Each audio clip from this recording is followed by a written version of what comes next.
Baik, Assalamualaikum warahmatullahi wabarakatuh.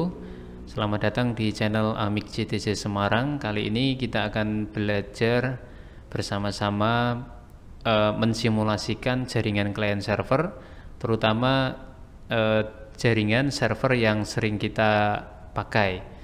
Server yang kita pakai sehari-hari itu biasanya adalah DHCP server, kemudian web server, kemudian DNS server, dan juga email server. Nah, software untuk mensimulasikan jaringan client server kali ini saya menggunakan Cisco Packet Tracer. Versi yang saya pakai adalah versi 6.01.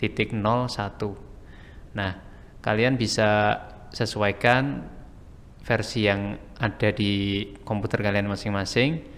Pada dasarnya versinya menunya sama, hanya beberapa workspace atau tambahan-tambahan menu yang berbeda di setiap versinya.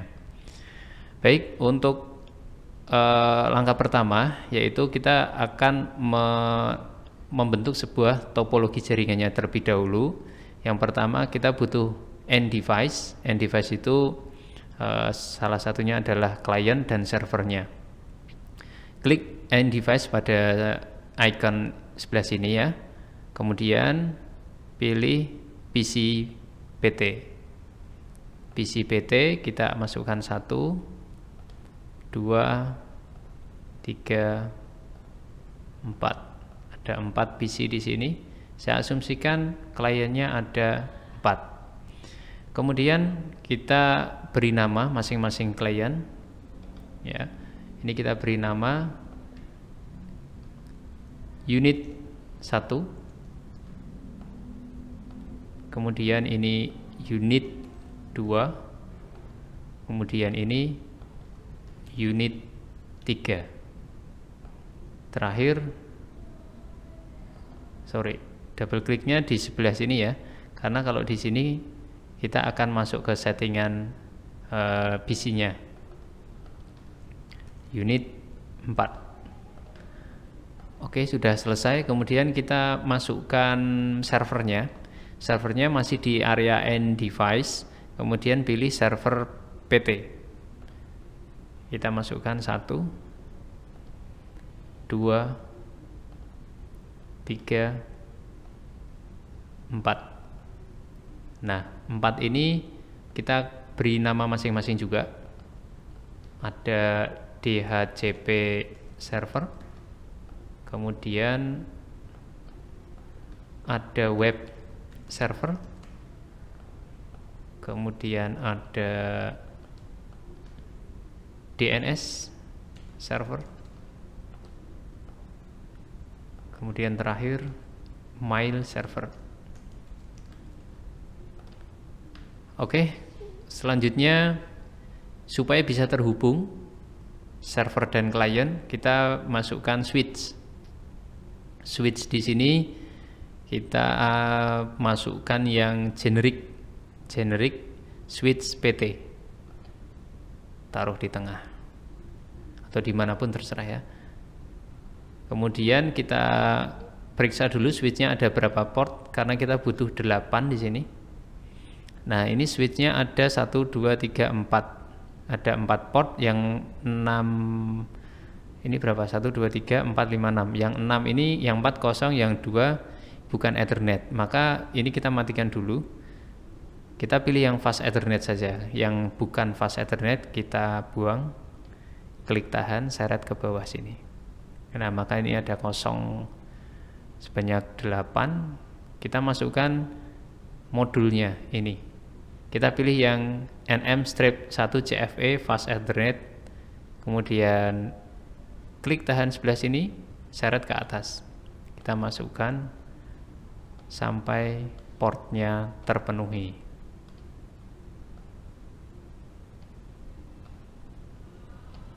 Kemudian nyalakan lagi switchnya. Ini ada tombolnya. Sudah hijau, sudah nyala. Sekarang kita hubungkan menggunakan kabel. Saya pilih yang otomatis supaya menghindari kesalahan ya. Kita pilih automatic, masukkan kabel 1, klik, kabel 2 masuk, kita hubungkan semuanya antara server dan klien.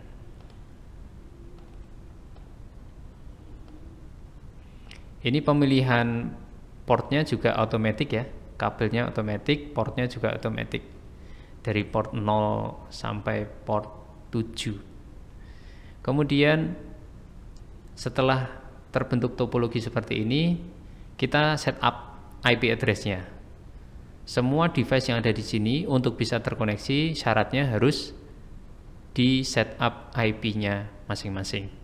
Nah, skema setup-nya kita rencanakan untuk server, saya akan merencanakan IP-nya statis. Karena yang namanya server biasanya kan IP harus statis ya, tidak boleh berubah-ubah. Kalau yang klien rencananya saya akan pakai dinamis karena di sini sudah ada DHCP server. Jadi klien nanti akan minta IP ke DHCP server. Oke, langsung saja kita setup DHCP servernya. Kita pilih desktop dulu, kemudian IP configuration. Nah, DHCP servernya kita pilih statis. Misalkan kita masukkan IP-nya kelas C 192.168.100.1. Klik bagian subnet, kemudian close. Untuk default gateway dan DNS kita masukkan selanjutnya ya, di nanti settingan selanjutnya. Kemudian close. Kemudian kita beralih ke web servernya. Yang web server kita atur dulu IP-nya 192.168.100.2. Subnetnya juga sama. Yang DNS kita masukkan IP-nya juga 192.168.100.3. Kemudian server mailnya kita kasih IP 192.168.100.4. Oke, selanjutnya kita beralih ke bagian klien. Karena tadi DHCP servernya kita sudah set IP address-nya, namun kita belum set service DHCP-nya. Kita pindah di bagian config DHCP server. Layanannya bernama DHCP di sini. Klik bagian DHCP, kemudian layanannya di on, kita nyalakan, kemudian start IP address-nya otomatis di sini sudah merujuk ke network 100 ya, sama dengan IP address yang kita sudah set sebelumnya 100.0. Nah, 0 di sini kita ganti. Berhubung di sini tadi IP-nya 1 sampai 4 yang server udah dipakai 1 sampai 4, kita start IP address-nya untuk klien kita asumsikan mulai dari angka 10.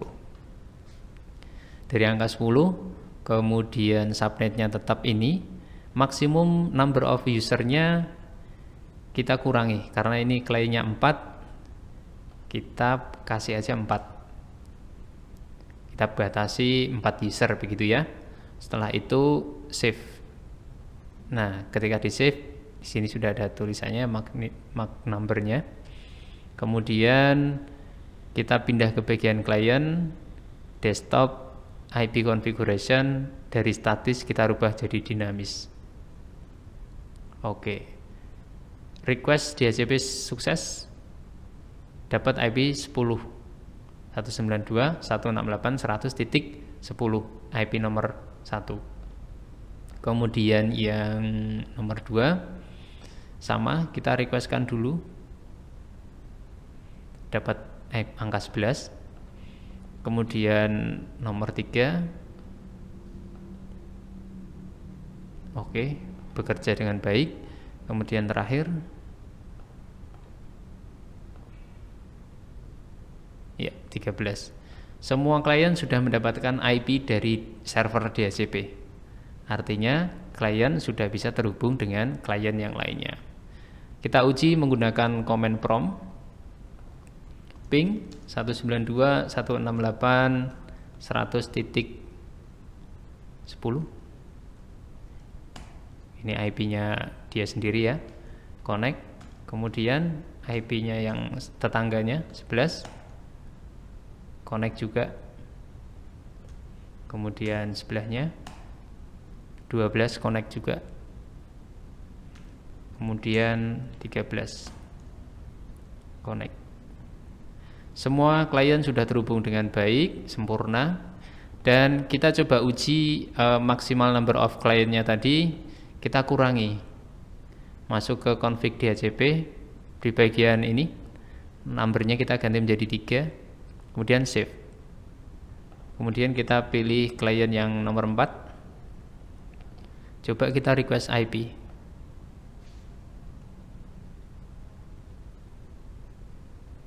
Nah, di sini requestnya failed, gagal. Karena apa? Ini adalah klien keempat, jadi sudah tidak dapat jatah IP address dari DHCP.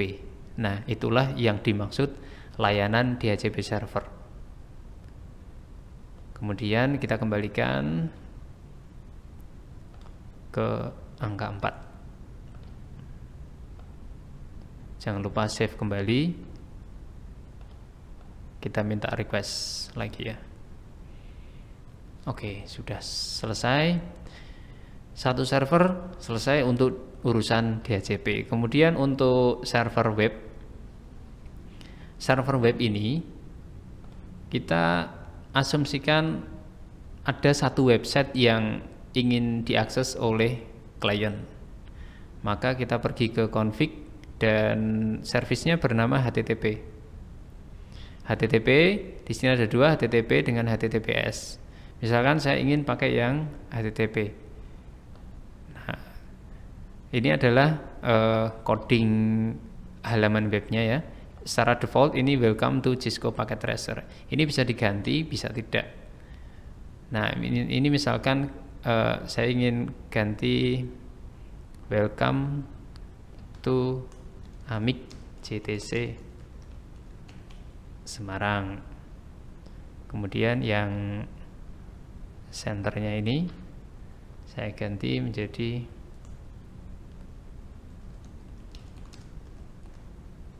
ya, saya ganti tulisan landing page gitu aja ya. Kemudian ini ada link ini biarkan aja lah, nggak apa-apa. Kemudian kita coba close, diakses dari user, dari klien. Klien kita punya fasilitas web browser.